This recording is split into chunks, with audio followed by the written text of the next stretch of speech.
Okay, great. Right, we'll get underway. Start with Ian Bolton at Sky Sports News. Just remember to unmute yourselves. Hello, Frank. Listen, congratulations. Tell us what it means to get to the final of this competition, and where does that performance rank for you this season? Is that the best performance so far? Well, thank you. Yeah, I mean, it obviously is. It's a great achievement for us to get there. To win a semi is a great thing. To win a final is the thing. So I don't want to get too far ahead of ourselves, but we can certainly enjoy the performance and the result today. I'm not sure where it ranks in the season. It's obviously right up there because of the size of the game and the quality of the opponent. But we have had some good performances this season. We are progressing. We are getting better. There are always going to be some bumps, but today was a performance of huge character, personality, work ethic, quality. So I'm very happy. Okay, we'll go to Simon Stone. Hi, Frank. Congratulations.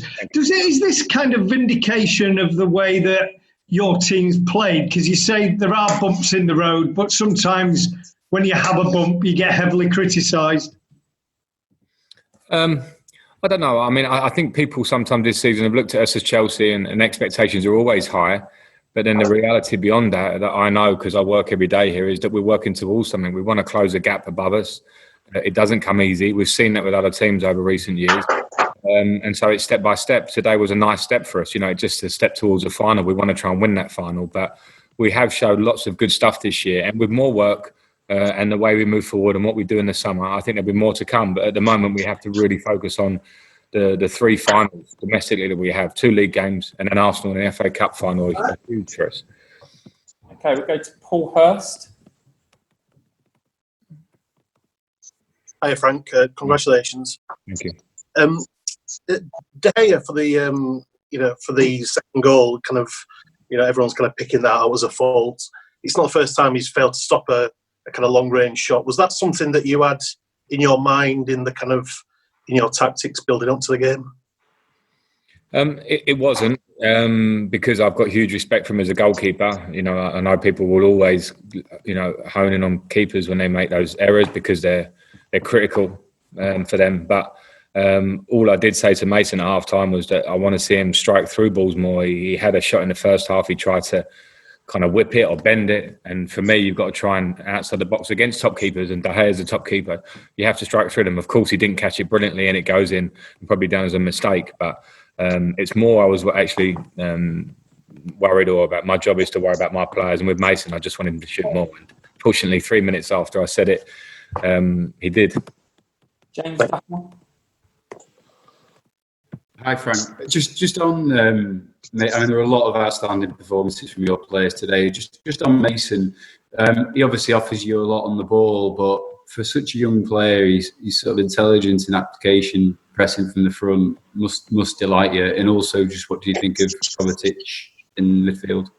Yeah, I think with Mason, that's a big thing this year now. He's got huge talent on the ball. I'm never going to underscore that, but there's improvement that can be made with him. I think he wants to be a player, and I mean a top player so much that the final pass and his amount of goals that he can score in a season, they're going to come because he's young and this is his first season in Premier League football and the amount of games he's played. But his work ethic off the ball is huge, and sometimes it can go amiss. Sometimes people can skate across that. When you see a performance against a team where you need work ethic off the ball and he leads from the front with his age but with his boundless energy and commitment, it's a massive thing for me when I'm looking at how I want us to play and how the team that I pick. Kovacic again as well. I think his abilities his work ethic there today alongside Jorginho was great, but the times what he does have that not many midfielders had, and I've said it before, is that he can travel through midfield with the ball at pace and open up a game out of nowhere. So if he keeps working his all cover on it and his all-round stuff and he has that special attribute, then he can be huge for us, and he has been this season, to be fair. So it was great to see a lot of great performances come together today. Okay, we'll do 2 more. Liam Twomey and then Nazar Kinsella to finish. Hi, Frank. Congratulations. All right, thank you, Liam. I remember the 1-0 defeat to West Ham earlier in the season when Chelsea didn't make a single foul, and I remember you talking about that afterwards, saying that the team didn't really have the intensity that day.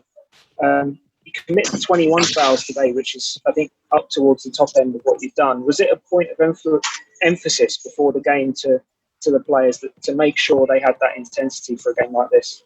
Yeah, it was, Liv, and the players have to take credit for it, but we worked a lot in the last 2 days, and we haven't had much time at the minute, and you can't physically work much, but to show them the dangers that come from Manchester United. One, they run behind. We know that from playing them earlier in the season, but they're getting even better at that with the speed of their front three and Fernandes.